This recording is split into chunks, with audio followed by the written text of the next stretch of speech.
दोस्तों नमस्कार, ये है मार्गदर्शन फॉर सिविल सर्विसेज। मैं अनुराग चौधरी।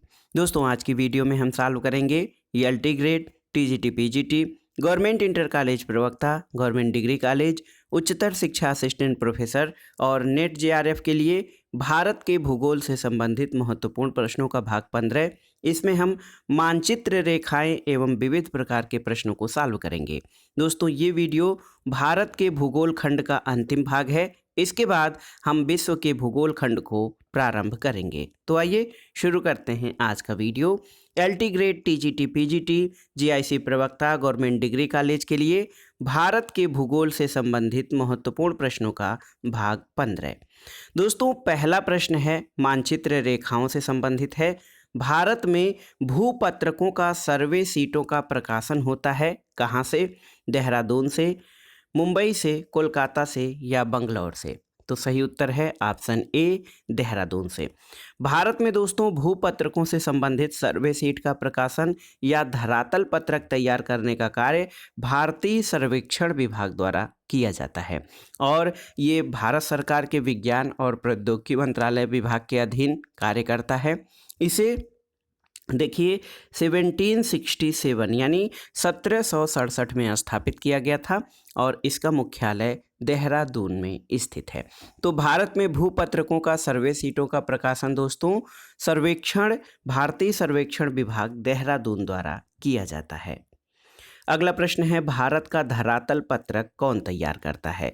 तो देखिए बहुत ही महत्वपूर्ण है, भारत का धरातल पत्रक सर्वे ऑफ इंडिया। देखिए सर्वे ऑफ इंडिया यानी भारतीय सर्वेक्षण विभाग देहरादून द्वारा भारत का धरातल पत्रक तैयार किया जाता है। अगला प्रश्न है दोस्तों, निम्नलिखित में से किस विद्वान ने भारत की जनगणना 1961 में कस्बों के प्रकार्यात्मक वर्गीकरण के लिए त्रिआधारी आरेख का सर्वप्रथम प्रयोग किया था? ऑप्शन है आरपी मिश्रा, एलवीएस प्रकाशा राव, ए मित्रा या एमएन पाल। तो सही उत्तर है ए मित्रा। दोस्तों ए मित्रा ने भारत की जनगणना 1961 में कस्बों के प्रकार्यात्मक विवरण के लिए त्रिआधारी आरेख का सबसे पहले प्रयोग किया था। तो याद रखिएगा ये हैं ए मित्रा। अगला प्रश्न है दोस्तों, भारत में भूमि के उपयोग की अभिरचना को श्रेष्ठ रूप से दिखाया जा सकता है किसके द्वारा? वार ग्राफ द्वारा, लाइन ग्राफ द्वारा, पाई डायग्राम द्वारा या हिस्टोग्राम द्वारा? तो सही उत्तर है ऑप्शन सी, पाई डायग्राम द्वारा। दोस्तों पाई डायग्राम द्वारा भूमि उपयोग की अभिरचना को श्रेष्ठ रूप में दिखाया जा सकता है। इसके अंतर्गत विभिन्न श्रेणियों में जो भूमि है इसको विभाजित कर सकते हैं, जैसे बंजर एवं बेकार भूमि, कृषि योग्य भूमि, अस्थायी चराई हेतु भूमि और वनों एवं जंगलों के लिए संरक्षित भूमि। तो याद रखिएगा भारत में भूमि के उपयोग की अभिरचना को पाई डायग्राम से श्रेष्ठ रूप में दिखाया जा सकता है। अगला प्रश्न है, उत्तराखंड राज्य के भूमि उपयोग प्रतिरूप का सर्वोत्तम प्रदर्शन किया जा सकता है किसके द्वारा? रेखा चित्र, दंडा रेख, पाई आरेख या तारा आरेख? तो सही उत्तर है ऑप्शन सी, पाई आरेख द्वारा। दोस्तों किसी भी राज्य के भूमि उपयोग प्रतिरूप का सर्वोत्तम प्रदर्शन पाई आरेख द्वारा किया जा सकता है। अगला प्रश्न बहुत ही महत्वपूर्ण है, नेशनल रिमोट सेंसिंग एजेंसी कहाँ पर स्थित है? ऑप्शन है आपके नई दिल्ली, बंगलुरु, हैदराबाद या देहरादून में? तो सही उत्तर है नेशनल रिमोट सेंसिंग एजेंसी, ये दोस्तों हैदराबाद में स्थित है। ऑप्शन सी आपका सही उत्तर है।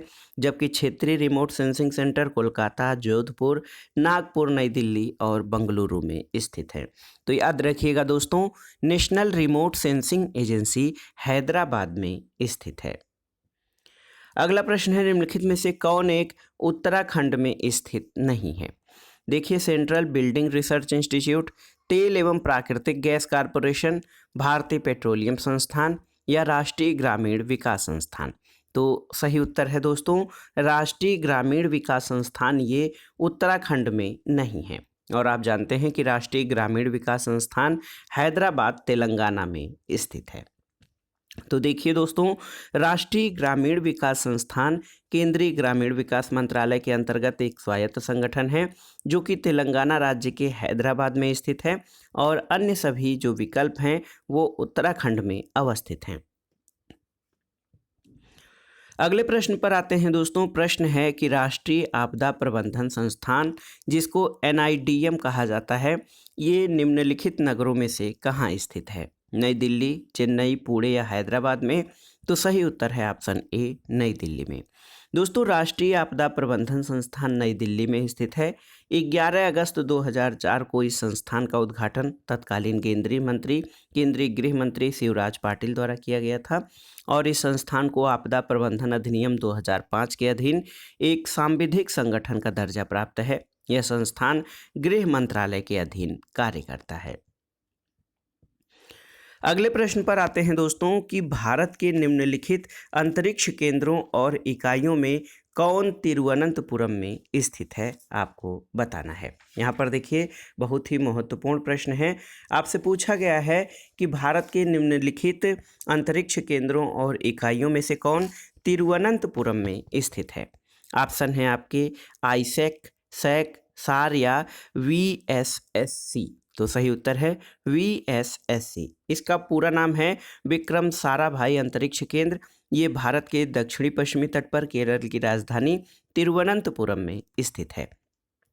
दोस्तों, इस केंद्र का प्रारंभ याद रखिएगा 1962 में किया गया था। 60 में, जिसको शार कहते हैं, श्री हरिकोटा सतीश धवन अंतरिक्ष केंद्र श्रीहरिकोटा। ये दोस्तों सार सतीश धवन अंतरिक्ष केंद्र श्रीहरिकोटा में है। सैक यानी अंतरिक्ष उपयोग केंद्र, ये भारतीय अंतरिक्ष अनुसंधान संगठन का प्रमुख अनुसंधान और विकास केंद्र है। सैक अहमदाबाद में है। और UR राव उपग्रह केंद्र, जिसे पहले इसरो उपग्रह केंद्र आईसैक के नाम से जाना जाता था, ये बंगलुरु में स्थित है। तो याद रखिएगा, तिरुवनंतपुरम में विक्रम साराभाई अंतरिक्ष केंद्र स्थित है। अगला प्रश्न है दोस्तों, देखिए, जियोग्राफिकल सोसाइटी, ये जो जियोग्राफिकल सोसाइटी, इसका मुख्यालय कहाँ पर स्थित है? चेन्नई, गोरखपुर, कोलकाता या अलीगढ़? तो सही उत्तर है ऑप्शन सी, कोलकाता में। दोस्तों, जियोग्राफिकल सोसाइटी का मुख्यालय कोलकाता में है। इसकी स्थापना 29 जुलाई 1933 को की गई थी। अगला प्रश्न है दोस्तों, भारतीय सर्वेक्षण विभाग के 1/50,000 मापने वाले स्थलाकृति मानचित्र में कृषि क्षेत्र को प्रदर्शित करने के लिए कौन सा रंग प्रयोग किया जाता है? ऑप्शन है हल्का हरा, भूरा, पीला या गहरा हरा? तो सही उत्तर है ऑप्शन सी, पीला। दोस्तों देखिए, जो भारतीय सर्वेक्षण विभाग की मापनी है उसके अंदर जो कलर है, नीला रंग नदी और जलाशय को, भूरा रंग समुच्च रेखाएं और अन्य ऊंचाइयों को, लाल रंग भवन और सड़कों को, काला रंग रेल मार्ग को और हरा रंग वन और वनस्पतियों को, जबकि पीला रंग ये कृषि क्षेत्र को प्रदर्शित करता है। अगला प्रश्न है दोस्तों, पाली, पाडा, नगला, ढाड़ी आदि नाम से किस प्रकार के ग्रामीण अधिवासों के हैं? ये दोस्तों पाली, पाडा, नगला, ढाड़ी आदि नाम भारत में किस प्रकार के ग्रामीण अधिवासों के हैं? आपको बताना है। ऑप्शन है दोस्तों पल्ली बस्तियां, गुच्छित बस्तियां, अर्धगुच्छित बस्तियां या परिक्षिप्त बस्तियां? तो सही उत्तर ऑप्शन ए, पल्ली बस्तियां। दोस्तों, पल्ली बस्तियां या हैमलेटेड सेटलमेंट्स ये इसके उदाहरण हैं। पाली, पाडा, नगला, ढाड़ी ये नाम पल्ली बस्तियों के जो है उदाहरण हैं। अगला प्रश्न है, भारत के डिग्री भूपत्रक का मापक होता है कितना? 1/50,000, 1/1 लाख, 1/2.5 लाख या 1/10 लाख? तो सही उत्तर है ऑप्शन सी, 1/2,50,000। दोस्तों, भारत के डिग्री भूपत्रक मानचित्र यानी मैप का मापक 1/2,50,000 होता है। अब आइए विविध प्रकार के प्रश्नों को देख लेते हैं दोस्तों। देखिए, पहला प्रश्न है कि एकाकी ग्रामीण बस्तियां पाई जाती हैं कहाँ पर? सह्याद्री के उच्च भागों पर, रायलसीमा प्रदेश में, बघेलखंड प्रदेश या महाराष्ट्र के लावा पठार में? तो सही उत्तर है ऑप्शन ए, सह्याद्री के उच्च भागों पर। दोस्तों देखिए, एकाकी ग्रामीण बस्तियां सह्याद्री के उच्च भागों पर पाई जाती हैं। भारत में एकाकी या परिक्षिप्त बस्ती प्रारूप ये जो है सुदूर जंगलों में एकाकी झोपड़ी या छोटी पहाड़ियों की ढालों पर खेतों या चरागाहों के रूप में दिखाई पड़ता है। मेघालय, उत्तराखंड, हिमाचल प्रदेश और केरल के अनेक भागों में बस्ती का यही प्रकार पाया जाता है। अगला प्रश्न है दोस्तों, राज्यों के पुनर्गठन वर्ष से संबंधित आपको बताना है कि कौन सा सुमेलित नहीं है। देखिए, उत्तराखंड 2000 में सही सुमेलित है, अरुणाचल प्रदेश 1968 में सही सुमेलित नहीं है और महाराष्ट्र 1960 में सही है, हरियाणा 1966। तो अरुणाचल प्रदेश सही सुमेलित नहीं है क्योंकि 20 फरवरी 1987, देखिए 1968 नहीं बल्कि 1987 में अरुणाचल प्रदेश की स्थापना हुई थी। आप देख सकते हैं दोस्तों, अरुणाचल प्रदेश भारत का सबसे पूर्वी राज्य है। 20 फरवरी 1987 को अरुणाचल प्रदेश भारत का पूर्ण राज्य बना था। 1972 तक इसे उत्तर पूर्वी फ्रंटियर एजेंसी यानी नेफा के नाम से जाना जाता था। इसकी राजधानी ईटानगर है। तो सही विकल्प आपका बी सुमेलित नहीं है, अन्य विकल्प आपके सही सुमेलित हैं। अगला प्रश्न है, राज्य पुनर्गठन प्रक्रिया में भारत के निम्न राज्यों के गठन का सही अवरोही क्रम आपको बताना है। यहाँ पर आप देख सकते हैं सही उत्तर हो जाएगा नागालैंड, मेघालय, सिक्किम और अरुणाचल प्रदेश। नागालैंड की स्थापना कब हुई थी? तो यहाँ पर देख सकते हैं आप, नागालैंड की स्थापना 1 दिसंबर 1963 को हुई थी। मेघालय का गठन 21 जनवरी 1972 में, सिक्किम को 16 मई 1975 को 36वें संविधान संशोधन द्वारा दोस्तों इसे भारत का जो है पूर्ण राज्य का दर्जा दिया गया था, और अरुणाचल प्रदेश इसका गठन 20 फरवरी 1987 को किया गया था। तो नागालैंड, मेघालय, सिक्किम और अरुणाचल ये राज्यों के स्थापना या गठन का सही जो है सही क्रम है, अवरोही क्रम है। अगला प्रश्न है, देखिए दोस्तों, निम्नलिखित मेलों में किसे यूनेस्को ने मानवता की अमूर्त सांस्कृतिक धरोहर में शामिल किया है? ऑप्शन है सोनपुर, पुष्कर, कुंभ या गंगा सागर। तो सही उत्तर है कुंभ मेला। दोस्तों, यूनेस्को ने मानवता की अमूर्त सांस्कृतिक धरोहर की सूची में भारत के कुंभ मेले को वर्ष 2017 में शामिल किया था। अगला प्रश्न, सूची 1 का सूची 2 से सुमेलन कराइए और दिए गए कूटों के आधार पर सही उत्तर का चयन करिए। देखिए, पृथ्वी की उत्पत्ति से संबंधित जो सिद्धांत है ये लाप्लास ने प्रस्तुत किया है। प्रवाल भित्ति की उत्पत्ति चार्ल्स डार्विन ने। ज्वार भाटा की उत्पत्ति दोस्तों विलियम हेवेल ने प्रतिपादित किया है। और देखिए, शीतोष्ण चक्रवातों की उत्पत्ति के संबंधित विद्वान बर्कनीज हैं। तो सही सुमेलन हो जाएगा 4, 3, 2, 1। यहाँ पर आप देखिए ऑप्शन ए आपका सही सुमेलित है। देखिए दोस्तों, पृथ्वी की उत्पत्ति से संबंधित सिद्धांत लाप्लास ने प्रतिपादित किया। प्रवाल भित्ति की उत्पत्ति को चार्ल्स डार्विन ने दिखाया। ज्वार भाटा की उत्पत्ति विलियम हेवेल ने, और शीतोष्ण चक्रवातों की उत्पत्ति बी बर्कनीज द्वारा प्रतिपादित किया गया था। अगला प्रश्न है दोस्तों, ग्लोबल वेल्थ रिपोर्ट 2017 से संबंधित निम्नलिखित कथनों में कौन सही है? देखिए दोस्तों, ग्लोबल वेल्थ रिपोर्ट में ये 2017 का था। इसमें कुल वैश्विक संपत्ति 2,80,000 करोड़ थी। विगत 12 माह में इसमें 6.4% की वृद्धि हुई। प्रतिवयस्क वैश्विक संपत्ति 56,540 थी और सर्वाधिक धनी 1% व्यक्तियों के पास वैश्विक संपत्ति का 50.1% है। तो ये 2017 के आंकड़े हैं दोस्तों, ग्लोबल वेल्थ रिपोर्ट 2017 के। तो इसमें सभी कथन 1, 2, 3, 4 ये सभी सही थे। इसको अगर जो नई रिपोर्ट है ग्लोबल वेल्थ रिपोर्ट की, तो आप ज़रूर एक बार देख लीजिएगा, क्योंकि जिस संगठन या संस्था की रिपोर्ट एक बार पूछ लेता है उससे कई बार प्रश्न बनते हैं। तो आप इसको ज़रूर देख लीजिएगा, ग्लोबल वेल्थ रिपोर्ट की लेटेस्ट रिपोर्ट। अगला प्रश्न है दोस्तों, भारत में या निम्नलिखित में से पश्मीना प्रजाति का संबंध किससे है? आपको बताना है। भेड़, बकरी, खरगोश या लोमड़ी। तो सही उत्तर है बकरी। पश्मीना एक बकरी की प्रजाति है जो मुख्यतः भारत के लद्दाख में मिलती है। अगला प्रश्न है दोस्तों, भारत में योजना आयोग का पदेन अध्यक्ष कौन होता है? तो आप जानते हैं भारत में योजना आयोग का पदेन अध्यक्ष प्रधानमंत्री होता है। ऑप्शन ए आपका सही उत्तर है।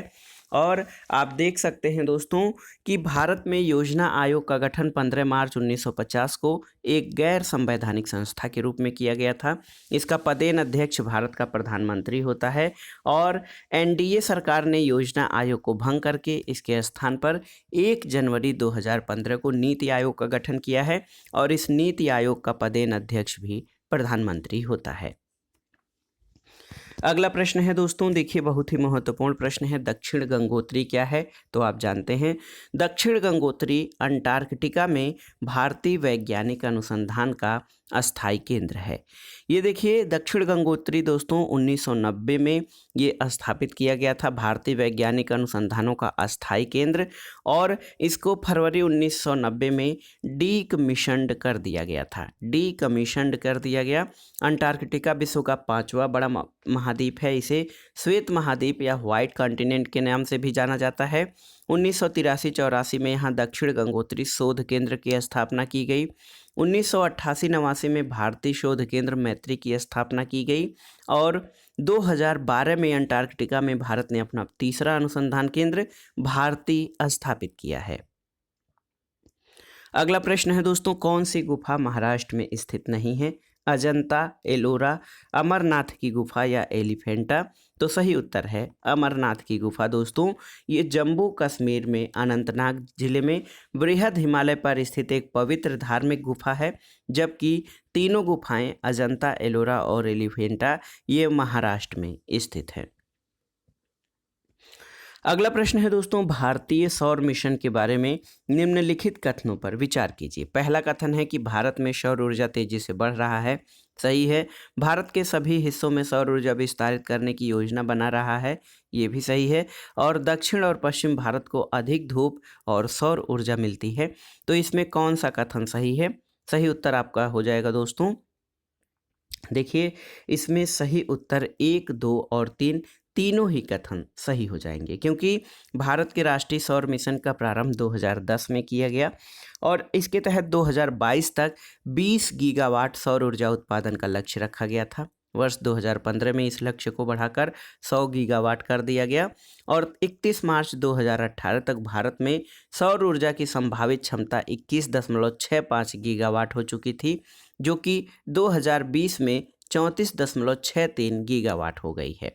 और दोस्तों देखिए, राष्ट्रीय सौर मिशन का उद्देश्य भारत को सौर ऊर्जा के क्षेत्र में वैश्विक नेतृत्वकर्ता की स्थिति में लाने के लिए नीतिगत स्थितियों को सृजित करना है। इसमें देखिए भारतीय अंतरिक्ष अनुसंधान संगठन द्वारा ऊर्जा मैपिंग के अनुसार गुजरात देश में सबसे अधिक उच्च स्तर पर सौर विकिरण प्राप्त करता है, जिसके बाद तेलंगाना, आंध्र प्रदेश और राजस्थान का स्थान है। इससे स्पष्ट है कि दक्षिण और पश्चिम भारत को अधिक धूप और ऊर्जा मिलती है। अगला प्रश्न है दोस्तों, नई दिल्ली का CBD क्या है? तो सही उत्तर है कनॉट प्लेस। देखिए केंद्रीय व्यापारिक जिला अथवा CBD किसी भी नगर का सबसे महत्वपूर्ण भाग होता है। महानगरों में एक से अधिक केंद्रीय व्यापारिक जिले हो सकते हैं। दिल्ली का चांदनी चौक, कनॉट प्लेस और करोल बाग CBD के अंतर्गत शामिल हैं। तो केंद्रीय व्यापारिक केंद्र है दिल्ली का CBD दोस्तों। ये दोस्तों केंद्रीय व्यापारिक जिला कनॉट प्लेस है। केंद्रीय व्यापारिक जिलों की कुछ विशेषताएं होती हैं। इसमें व्यापार की प्रधानता होती है, यातायात मार्गों का संकेंद्रण, कार्यालयों का संकेंद्रण, बहुमंजिला इमारतें और प्रत्येक मंजिल का भिन्न प्रयोग, गहन भूमि प्रयोग और उच्च भूमि मूल्य निर्माण उद्योगों की अनुपस्थिति, आवासीय इमारतों का अभाव और अस्थायी जनसंख्या का अभाव, ये केंद्रीय व्यापारिक अथवा CBD का जो है विशेषताएं हैं। अगला प्रश्न है दोस्तों, खेरी एक नस्ल है किसकी? बकरी, ऊंट, भैंस या भेड़ की? तो सही उत्तर है खेड़ी। खेरी जो है भेड़ की नस्ल है। ये मुख्यतः राजस्थान के नागौर, जोधपुर और टोंक जिलों में बहुतायत से पाई जाती है। अगला प्रश्न दोस्तों कथन कारण से संबंधित है। कथन है कि भारत में केंद्र और राज्यों के बीच शक्ति के स्पष्ट विभाजन के साथ संघीय व्यवस्था वाली सरकार है और कारण है कि भारत का संघवाद उन अपार विविधताओं से जुड़ा हुआ है जो भारत के राज्यों के अंतर्गत विद्यमान है। तो सही उत्तर ऑप्शन बी हो जाएगा। A और R दोनों सही हैं और R A की सही व्याख्या नहीं करता है। दोनों कथन सही हैं दोस्तों। भारतीय संविधान के भाग 11 में अनुच्छेद 245 से 263 तक केंद्र और राज्यों में विधायी और प्रशासनिक संबंधों का उल्लेख है, जबकि भाग 12 में केंद्र और राज्यों के बीच वित्त संबंधों का विवरण दिया गया है। अगला प्रश्न है दोस्तों, जम्बू द्वीप की संकल्पना मिलती है कहाँ पर? वेदों में, पुराणों में, महाभारत में या बौद्ध साहित्य में? तो सही उत्तर है जम्बू द्वीप की संकल्पना पुराणों में मिलती है। जम्बू द्वीप का शाब्दिक अर्थ वैसी भूमि होती है जहाँ जम्बू यानी जामुन के वृक्ष पाए जाते हैं। अगला प्रश्न है, सूची 1 का सूची 2 से सुमेलन करिए। राजस्थान के क्षेत्र और गाय की नस्लें हैं। उत्तर पश्चिमी राजस्थान में दोस्तों थार पारकर नस्ल पाई जाती है। दक्षिणी पश्चिमी राजस्थान में कांकरेज, पश्चिमी राजस्थान में पठार और दक्षिण पूर्वी मध्यवर्ती में गिर गाय की नस्लें पाई जाती हैं। अगला प्रश्न है कि भारतीय उपग्रह GSAT-19 किस तिथि को अंतरिक्ष में छोड़ा गया था? तो ये तिथि है दोस्तों GSAT-19 5 जून 2017 को छोड़ा गया था सतीश धवन अंतरिक्ष केंद्र श्रीहरिकोटा से GSLV Mk3D1 रॉकेट द्वारा। और GSAT-19 की कालावधि दोस्तों 10 वर्ष है। अगला प्रश्न है, 11वीं पंचवर्षीय योजना में कुल परिव्यय का कितने प्रतिशत अंश जनजाति कल्याण के लिए आवंटित किया गया था? तो सही उत्तर है 0.1%। दोस्तों 11वीं पंचवर्षीय योजना में कुल व्यय का 0.1% अंश जनजाति कल्याण के लिए आवंटित किया गया था। अगला प्रश्न है, निम्नलिखित में भारत विश्व में किसका सर्वाधिक उत्पादक देश है? कहवा, अभ्रक, गन्ना और जल विद्युत? तो दोस्तों देखिए यहाँ पर अगर जो हम आंकड़े देखें, करंट आंकड़े देखें, तो गन्ना के उत्पादन में ब्राज़ील के बाद भारत का स्थान है। 2019 में अभ्रक के उत्पादन में चीन का प्रथम स्थान है और 2019 में कहवा का सर्वाधिक उत्पादन ब्राज़ील और जल विद्युत में चीन पहले स्थान पर है। तो ग्रीन कॉफ़ी के उत्पादन में भारत 8वें स्थान पर है। तो देखा जाए तो कहवा, गन्ना, अभ्रक और जल विद्युत इसमें किसी के भी उत्पादन में भारत का पहला स्थान नहीं है। ऐसे भारत में गन्ना उत्पादन और अभ्रक उत्पादन बहुत अधिक मात्रा में, सर्वाधिक मात्रा में किया जाता है। अगला प्रश्न है और इस वीडियो का आखिरी प्रश्न है दोस्तों, देखिए निम्नलिखित में से कौन सा केंद्र भारतीय अंतरिक्ष कार्यक्रम से संबंधित नहीं है? विक्रम साराभाई अंतरिक्ष केंद्र, भारतीय सर्वेक्षण विभाग, भौतिक अनुसंधान प्रयोगशाला और भारतीय सुदूर संवेदन संस्थान। तो दोस्तों भारतीय सर्वेक्षण विभाग जो है ये अंतरिक्ष कार्यक्रम से संबंधित नहीं है। इसकी स्थापना 1767 में की गई थी और ये विज्ञान और प्रौद्योगिकी विभाग के अंतर्गत कार्यरत है। विक्रम साराभाई अंतरिक्ष केंद्र, भौतिक अनुसंधान प्रयोगशाला और भारतीय सुदूर संवेदन संस्थान ये भारतीय अंतरिक्ष कार्यक्रमों से संबंधित हैं। तो दोस्तों ये था आज का video. TGT PGT, government inter college, government degree college, उच्चतर शिक्षा और नेट JRF भूगोल के लिए आपने भारत के भूगोल से संबंधित महत्वपूर्ण प्रश्नों को सॉल्व किया और भारत के भूगोल खंड का ये अंतिम भाग था दोस्तों। इसके बाद हम विश्व के भूगोल से संबंधित महत्वपूर्ण प्रश्नों को सॉल्व करेंगे जो आपके आगामी परीक्षाओं के लिए बहुत ही उपयोगी होंगे। वीडियो आपको कैसा लगा हमें कमेंट बॉक्स में ज़रूर बताइएगा। वीडियो को लाइक करें, शेयर करें और इस चैनल मार्गदर्शन फॉर सिविल सर्विसेज को सब्सक्राइब करें। वीडियो देखने के लिए धन्यवाद दोस्तों। नमस्कार।